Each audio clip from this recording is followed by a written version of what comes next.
Salut à tous, alors c'est Frédéric de la Vie. Alors ce soir je voulais faire une petite vidéo politique, parce que nous avons un scandale qui est en train d'éclabousser François Fillon par l'intermédiaire de sa femme. hein. On vient de s'apercevoir que Madame Pénélope Fillon avait été rémunérée, alors elle aurait touché 3 900 euros bruts mensuels de 1998 à 2001, 4 600 euros début 2002, puis 6 900 euros à partir de l'été 2002 et 7 900 euros en 2006 aux côtés de Marc Joulan. Comme il n'y avait pas de lien familial, l'épouse de François Fillon n'était plus soumise à la limite de rémunération à 50% du montant total de l'indemnité de député, qui est de 9 561 euros par mois actuellement, devant servir principalement à recruter 3 collaborateurs en moyenne, 5 maximum. Quand elle devient collaboratrice de son mari pendant 6 mois en 2012, Pénélope Fillon retrouve justement un salaire de 4 600 euros, juste à la limite donc. Donc il y a un soupçon d'emploi fictif parce qu'elle aurait été employée comme assistante par son mari avec l'argent de l'État. Donc je signale quand même que le vrai problème, ce n'est pas que les députés et sénateurs emploient leurs proches, je vais bien l'expliquer. Le vrai problème, il est beaucoup plus grave que ça, et on s'aperçoit, là il y avait un article de Mediapart, et il faut bien vous dire que ce sujet, je l'aborde dans des vidéos, et je l'aborde sur mes réseaux sociaux depuis des années, et maintenant ça explose maintenant. Donc pour ceux qui me suivent, je suis un des premiers à faire des vidéos sur ce sujet en dénonçant une véritable corruption, une république bananière, une caste tout simplement qui vit, une caste de politique. Les gens essayent de rentrer en politique, pas pour faire de la politique, mais pour vivre de la politique et avoir le pouvoir de récupérer l'énergie des producteurs par l'intermédiaire des taxes et des salaires énormes qu'ils se font le plus souvent à rien faire. Le seul combat d'un politique en général, c'est de se battre pour sa paye en combattant les autres politiques, car il y a beaucoup à gagner en politique. Tout le temps, c'est de foutues calories. On rentre en politique pour des convictions.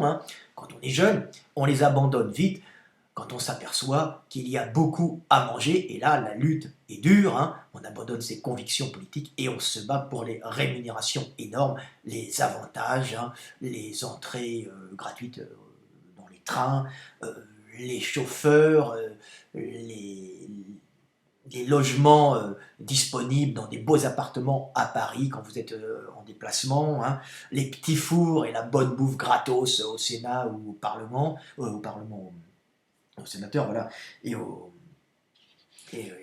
à l'Assemblée nationale. Donc, on se retrouve avec des gens qui se battent pour leurs avantages, ce qu'on appelle la caste des politiques, la caste dominante, l'oligarchie, souvent qui vient de plusieurs groupes, comme je l'expliquais, dans d'autres vidéos qui parlent des castes, mais c'est une caste qui mange sur le dos des producteurs et qui parasite tout simplement le peuple français. Ils en font partie, mais c'est une partie obsolète qui doit être éliminée. Alors il faut savoir que le cas Pénélope Fillon, on ne va pas jeter la pierre à François Fillon, parce que si on doit jeter la pierre à François Fillon, on doit jeter la pierre à tous ceux qui ont péché, que celui qui n'a point péché lui jette la première pierre. On va dire que à l'Assemblée nationale, il y a un article de Mediapart, l'Assemblée a rémunéré, alors là il parle de 2014, 52 épouses de députés, 28 fils et 32 filles de députés. Donc on voit que ça se passe en famille, mais c'est des rémunérations qui sont énormes, qui sont prises sur nos propres taxes, sur la taxe des travailleurs, des gens qui sont l'énergie du pays. Et on peut voir que c'est un phénomène qui touche tous les partis politiques. Ce n'est pas uniquement Fillon et sa femme Pénélope. Il fait partie de cette caste. Ils sont tous mouillés.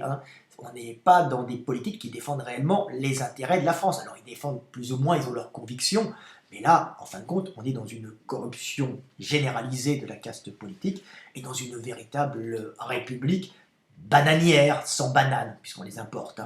Donc on s'aperçoit que nous avons des politiques qui se battent pour le pouvoir et les avantages du pouvoir, et non de pouvoir aider et faire avancer la France, hein, et faire vivre les gens dans de meilleures conditions. On voit que les gens s'agrippent à des avantages. Alors c'est terrifiant, hein, terrifiant ce qu'on peut voir. Donc, je voulais juste passer un petit article, un petit passage, hein, pour vous dire, par exemple, un député touche 12 870 € bruts par mois. Hein. Donc, indemnité mensuelle. Donc, ça, c'est le député touche 12 000 bruts par mois. C'est un journal qui montre ça, alors il montre tout. Hein. Donc, indemnité de 7 100,15 € bruts par mois, hein, qui comprend une indemnité de base de 5 514,68 €, une indemnité de résidence de 165,44 €, une indemnité de fonction non imposable de 1 420,03 €. Cela représente 5 141,77 € net. Donc ils touchent en fin de compte, hein, nos députés, après avoir payé tout ça, hein, 5 148 € plus les avantages, les députés ont en plus 9 504 € hein, bruts par mois sous forme de crédit destinés à rémunérer leurs collaborateurs. Alors, en plus d'un accès gratuit à l'ensemble du réseau SNCF, hein, en première classe, hein, bien sûr, ils ne voyagent pas en seconde, hein, du remboursement des forfaits de 5 lignes mobiles, hein, c'est-à-dire que vous avez 5 téléphones, hein, et un abonnement Internet. Bon, l'abonnement Internet, on s'en fout, c'est pas tout le monde là maintenant. Hein. Le cumul possible, un député ne peut cumuler son indemnité parlementaire et les indemnités d'autres mandats électifs que dans la limite d'une fois et demie le montant brut de l'indemnité parlementaire de base, soit 8 272,02 €. Un parlementaire ne peut donc percevoir plus de 2 752,34 € au titre de ses mandats locaux. Hein. Donc il est quand même limité. Hein. Oh, il est limité à plus de 10 000 €. Hein. Donc on peut s'apercevoir que ce sont des gens qui sont grassement payés et qui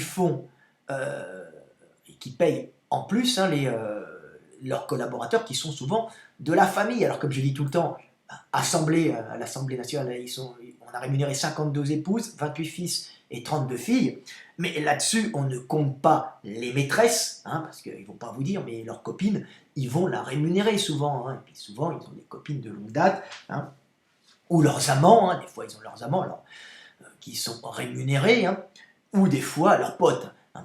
C'est absolument normal. Alors on va dire que le système, pour être normal, c'est mieux de travailler en famille, mais en général, les gens ne travaillent pas, et ce qu'on suppose pour Fillon, alors on n'en sait rien, hein, mais c'est vrai que c'est tout le temps plus agréable de travailler avec des gens qu'on connaît, mais la plupart du temps, c'est surpayé, c'est histoire de faire rentrer de l'argent dans le porte-monnaie privé pour se payer un appartement, une maison, je ne sais pas moi, un chalet à Megève, ou je ne sais quoi encore. Hein. Mais c'est vrai que certains pourraient avoir envie de travailler avec leurs épouses ou avec leurs enfants. Hein. Et dans ce cas-là, on rentre à la cour et on rentre dans une espèce de royauté où le pouvoir s'hérite d'une façon filiale, quoi. On est vraiment à la cour du roi Louis XIV en France. Alors le vrai problème, alors je termine, hein, avec les salaires. Hein. On voit que le salaire des sénateurs, alors je vais le refaire un peu en plus simple. Hein. Je vais vous montrer ça. Hein. Le salaire des sénateurs, hein.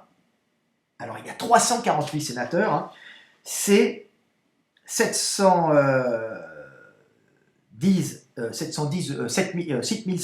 bruts, soit 5 100 net. Hein. Alors le salaire des députés, il y en a 577, hein, c'est 7 100 bruts, donc 5 150 net.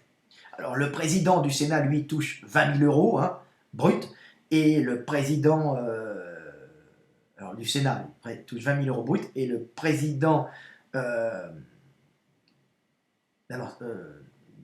des députés de l'Assemblée nationale touche 14 271 €. Alors, il faut savoir que ce qui est très grave dans cette histoire, c'est effectivement, qu'on rémunère des gens qui sont souvent des emplois fictifs, hein, Donc on ne peut pas accuser Fillon maintenant, mais ils le font tous, si vous voulez. On ne sait pas, ça se trouve sa femme l'a aidé, ça se trouve elle ne l'a pas aidé. Mais vous allez voir que le problème, il est bien plus grave que ça. Hein.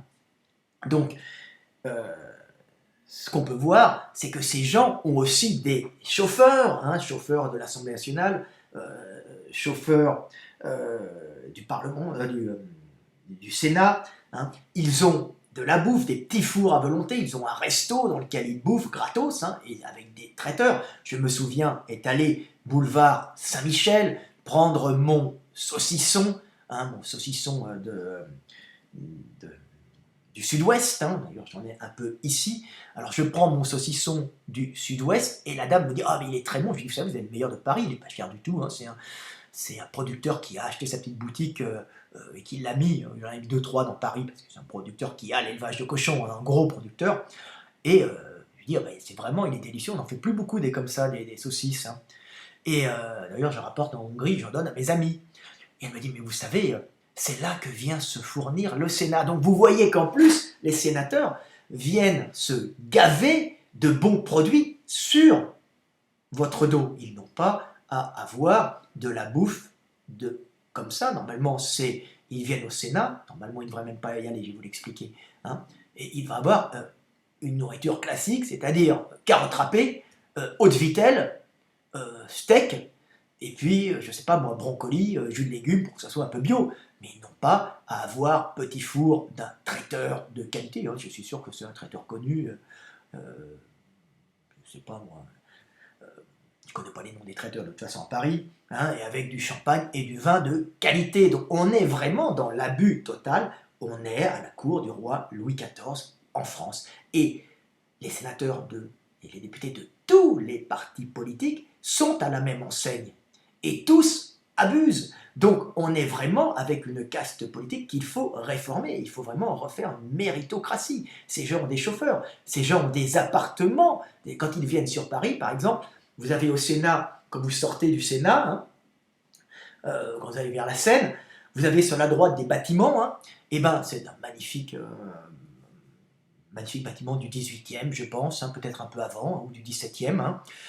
Et là-haut, il y a plein d'appartements, des appartements avec télé, douche, avec du marbre, tout ce que vous voulez, dans lesquels les sénateurs viennent, ce sont comme des hôtels, viennent dormir quand ils vont au Sénat et qu'ils ne sont pas de Paris. Donc on voit qu'ils font leur petite descente à Paris, ils se présentent au Sénat pour faire une présence bidon, hein, on va dire, hein, ils n'en ont rien à foutre la plupart du temps, et ils sont logés dans de luxueux appartements, hein, magnifiques, hein, rénovés avec des meubles d'époque, hein, même pas rénovés, avec des meubles d'époque, entièrement rénovés avec des salles de bain magnifiques, hein, une belle petite cuisine, hein, ils vont tous les jours bouffer au restaurant du Sénat, hein, c'est une honte, et ils viennent avec leur famille, hein, ils viennent avec leur maîtresse, ils viennent avec leurs amants. Hein.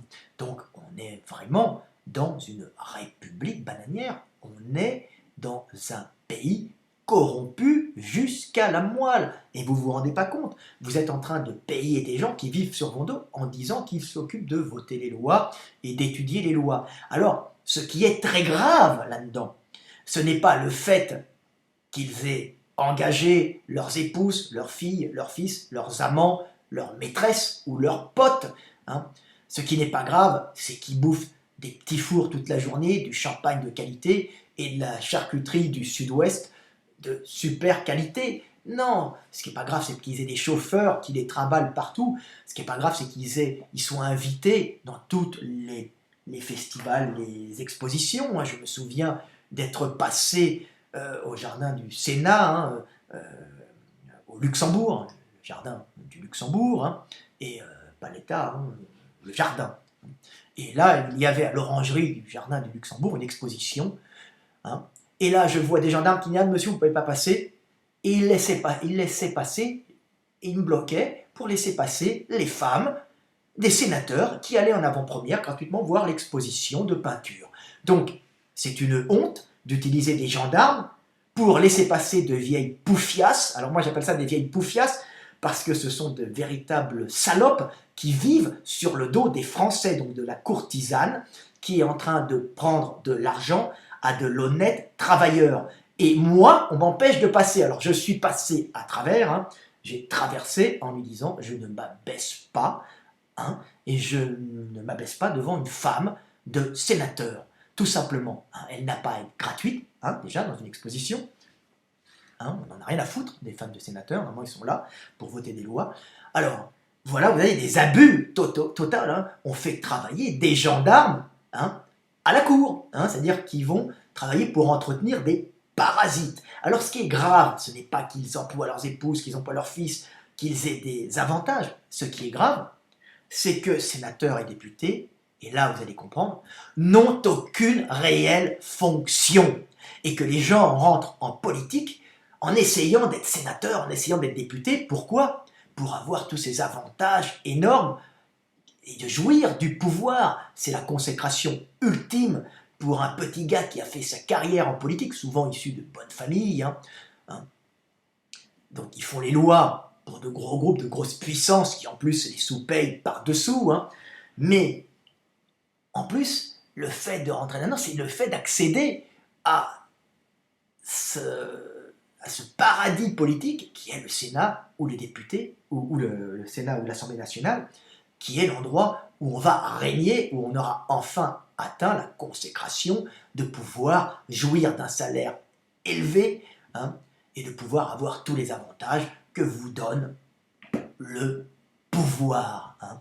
Donc, c'est une honte parce que ces gens sont inutiles. On se bat en politique pour essayer d'être sénateur ou député, qui sont en vérité des fonctions totalement inutiles parce que les sénateurs ou les députés sont censés regarder, examiner et voter les lois, mais à la vérité, ils n'ont pas à faire ça. Les lois, dans l'état actuel de la technique, de la technologie, n'ont pas à être votées par les sénateurs et les députés, qui sont souvent des gens déconnectés de la classe, de la vie populaire, puisqu'ils ont fait une carrière politique depuis leur plus jeune âge, donc ils ne connaissent le monde que de l'extérieur et pas de l'intérieur. Il faut d'abord vivre le monde, vivre des réussites, des échecs dans la vie sociale, professionnelle, avant de rentrer en politique. Alors que là, on a des gens qui font des carrières politiques et qui n'ont que des boulots à côté, qui sont des faux boulots, hein, tout simplement. Et ils vivent essentiellement des revenus de la politique. Donc il faut briser ce système. Hein. Je ne dis pas qu'il faut être communiste, qu'il ne faut pas être capitaliste. Le problème n'est pas ça. Le peuple doit devenir ce qu'il désire devenir, mais les lois ne doivent pas être votées par cette bande de parasites. Hein. Les lois, c'est très simple, elles doivent être votées par le peuple, proposées par le gouvernement, qui est élu par le peuple lors de l'élection, les élections présidentielles. Hein. On élit un chef de l'État, un président, qui va prendre un gouvernement, mais en vérité, qui représente tout simplement une ligne politique et des lois qui représenteront cette politique, puisqu'un politique n'a de valeur que par les lois qu'il fait passer, mais les lois devront être votées essentiellement par le peuple, hein, que ce soit les lois sociales en général, hein, je veux dire, le mariage pour tous, êtes-vous d'accord pour faire rentrer ou pas des migrants, toutes les lois qui ne sont pas fiscales. Et oui, parce qu'évidemment, une loi fiscale, c'est là où se trouve le problème. Il faut éduquer le peuple à accepter une imposition et à accepter de payer un impôt. Autrement, tout le monde dira, moi je vote pour celui qui me prendra le moins d'impôts. Hein. Alors là, on peut arriver vers des dérives minables, hein, dans le genre des gars qui vont se faire élire en disant hey, écoutez les mecs, on va faire un revenu, un revenu pour tout le monde, même quand on ne travaille pas, hein, un salaire universel, c'est le bon truc, hein. On fait un salaire universel, on va donner un mois de vacances gratuites à tout le monde, et puis je ne sais pas quoi d'autre, et puis un logement gratos à tout le monde. Évidemment, c'est des lois qui sont faites, ce seraient des lois qui seraient faites uniquement pour être élus. Hein. Donc les lois, ce n'est pas ça. Les lois fiscales, on doit voter pour un parti qui présente certaines logiques dans la fiscalité, donc dans l'argent que récupère l'État pour entretenir les routes, avoir une armée, des hôpitaux, c'est absolument normale, hein, mais tout ce qui est loi sociale, donc la façon dont les gens doivent vivre, hein, par exemple le travail le dimanche, vous faites voter les Français et pas les gens de l'Assemblée nationale, hein, et pas les gens du Sénat, hein, tout simplement. Hein. Donc il y a des lois, donc les sénateurs devraient tous dégager, les députés devraient tous dégager, hein, ça nous ferait pas loin de 900 personnes, ben ouais, ça nous fait 900 personnes qui dégagent, qui nous coûteraient bien moins cher, hein, puisqu'ils sont en moyenne à plus de 20 000 euros en vérité de dépenses, puisqu'avec tous les... ils nous coûtent chacun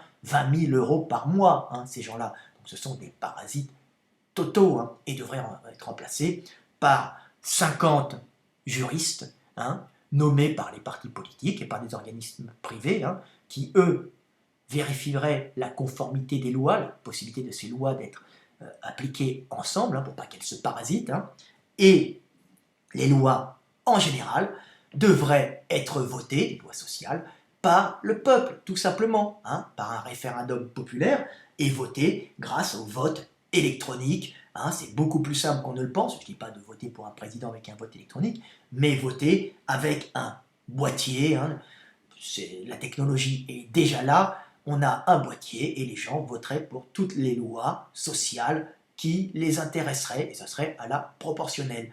Et tout se passerait bien, et on aurait dégagé toute cette bande de parasites, hein, parasites qui vivent sur le dos des producteurs. Donc, à ce moment-là, plus personne ne rentrerait en politique pour avoir de l'argent, pour avoir du pouvoir, mais les gens rentreraient en politique par dévotion, par désir profond d'aider leur pays et d'aider leur peuple, puisqu'il n'y aurait plus de carottes. Hein, le Sénat et le Parlement et l'Assemblée nationale, il n'y aurait plus de carottes, hein, pour attirer tous ces parasites qui ne rêvent que de rétribution. Hein. On ne rentrerait pas pour les intérêts financiers ou les intérêts en nature qu'on pourrait avoir, on rentrerait en politique par sacrifice pour aider son peuple et pour s'aider soi-même au passage, pour vivre dans un pays où il fait bon vivre. Donc, il faut dégager ces gens-là,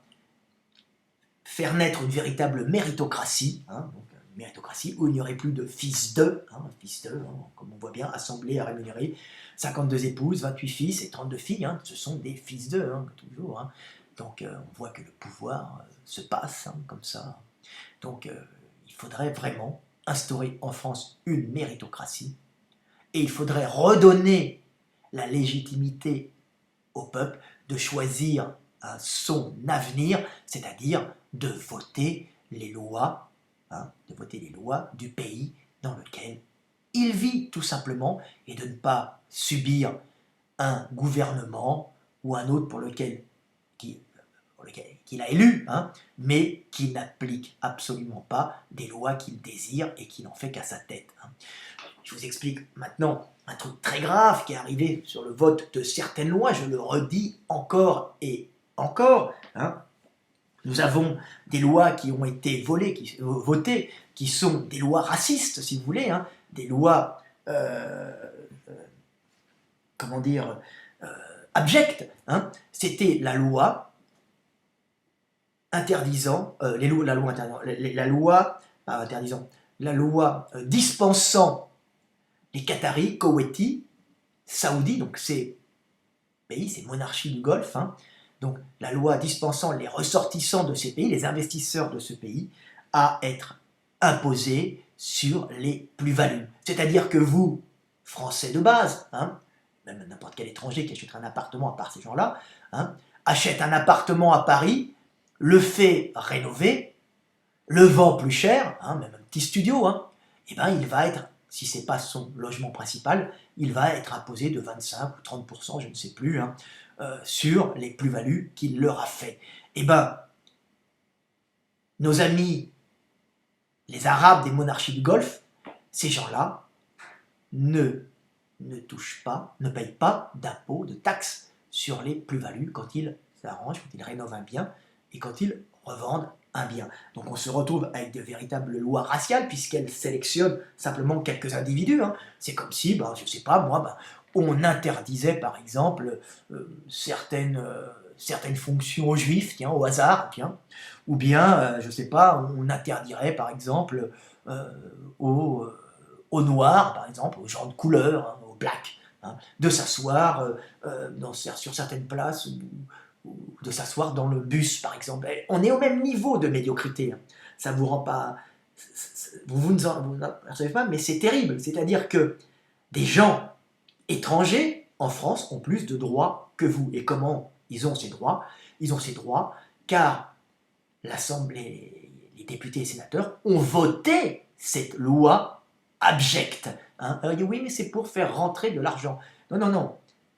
Ils ont été achetés. Hein. Si c'est pour faire rentrer de l'argent, si vous êtes prêt à tout pour faire rentrer de l'argent, bah, la prochaine étape, c'est que vous allez vendre le cul de vos enfants, comme dans certains pays sous-développés. Donc c'est très, très, très, très grave ce qu'ont fait les sénateurs et les députés en votant ces lois. Hein. Si des lois comme celle-là avaient été passées, hein, et devrait d'abord, le peuple devrait vérifier, le peuple devrait pouvoir mettre un veto sur certaines lois par, euh, comment dire, pétition. Hein. Il devrait y avoir des associations euh, populaires qui vérifieraient les lois et qui généreraient des pétitions, hein, qui, qui feraient des pétitions pour interdire ou mettre un veto sur certaines lois si, par exemple, il y a plus de 100 ou 200 000 votants, et à ce moment-là, on ferait voter ces lois par électronique, hein, par vote électronique avec un petit boîtier, une carte à puce, qu'on rentre dans un boîtier, un port USB, comme j'explique tout le temps, hein, et puis des vérifications régionales, puisque chaque région aurait elle-même son centre, hein, et donc on ne pourrait pas faire, même tricher à une échelle nationale, puisqu'il faudrait pouvoir accéder à tous les centres informatiques de toutes les régions de France. Hein. Donc il faudrait séparer toutes les zones, hein, et mettre des boîtiers électroniques, tout le monde devrait avoir son boîtier électronique, et à ce moment-là, les votes seraient comptabilisés par région, et ensuite centralisés à Paris, où on verrait si cette loi est passée. Donc on peut voir que députés, sénateurs sont inutiles, ce sont les parasites de la société, hein. C'est eux qui font que les politiques rentrent en politique, hein. C'est la carotte pour avoir du pouvoir, tout simplement. C'est une véritable honte, hein. C'est un système abject qu'il faut empêcher. Il ne devrait y avoir qu'un gouvernement,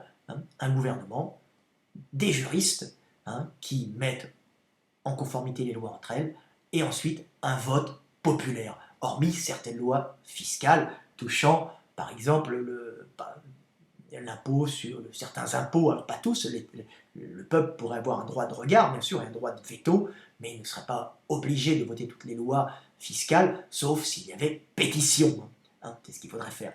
Donc voilà, c'était une petite vidéo de 28 minutes, de 30 minutes, pour expliquer que l'affaire Pénélope Fillon n'est pas l'affaire Pénélope Fillon, c'est une affaire beaucoup plus grave, puisqu'elle touche tous les partis politiques, et elle touche un système entier qui est corrompu jusqu'à la moelle, hein, pour ne pas dire jusqu'au fin fond du cul. Hein. C'est une honte, ce pays. Vous comprenez?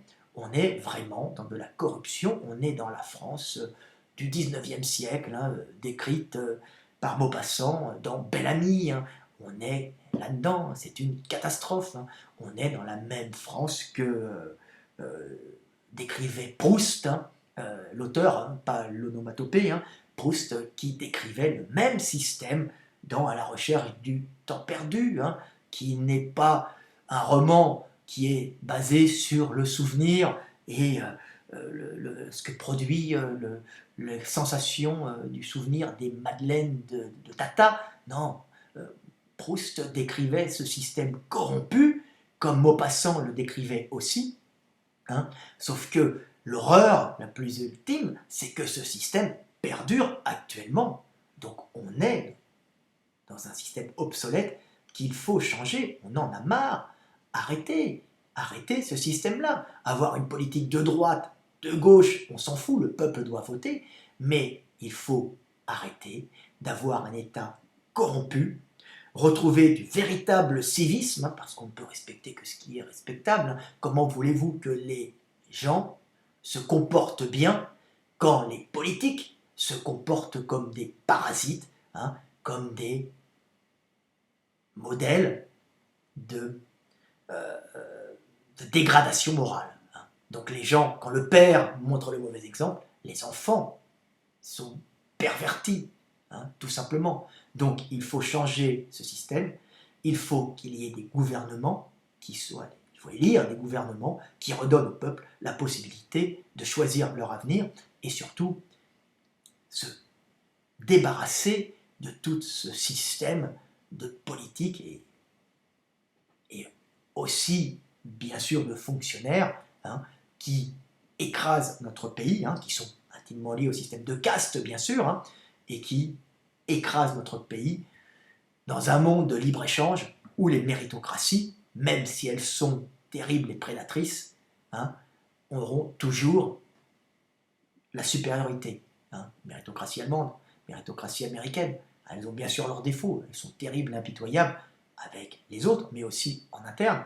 Mais dans une politique internationale de frontières ouvertes et de libre-échange, une méritocratie, même la Chine est une méritocratie, hein, une méritocratie a toujours plus de chances de faire une politique qui permet au peuple de vivre comme il le désire et d'éviter les crises économiques. Voilà. Et nous, on est dans une crise avant tout morale, avant d'être économique. Car ce système de caste et ce système de politique corrompu, hein, cette cour du roi, qui n'ose pas se nommer, tue notre pays, tue tout espoir et pervertit la mentalité des gens en enlevant aux gens cette valeur fondamentale qui est le travail bien fait pour la collectivité. Hein. Non, et en France, on n'essaye pas, on ne glorifie pas les gens pour le travail bien fait, pour ce qu'ils apportent au groupe, on les glorifie par le pouvoir qu'ils ont et la peur qu'ils génèrent, tout simplement. Voilà, c'était Fred Delavier, à bientôt, il faut balayer tout ça, et il faut créer une véritable méritocratie hein, en France, et redonner au peuple souveraineté, redonner au peuple la possibilité, pas redonner au peuple la souveraineté, il ne l'a jamais eu réellement, donner au peuple la souveraineté, en lui permettant de voter ses lois à la place de toutes ces bandes de parasites. Allez, c'était Fred Delavier, à bientôt, Dieu reconnaîtra les siens, salut!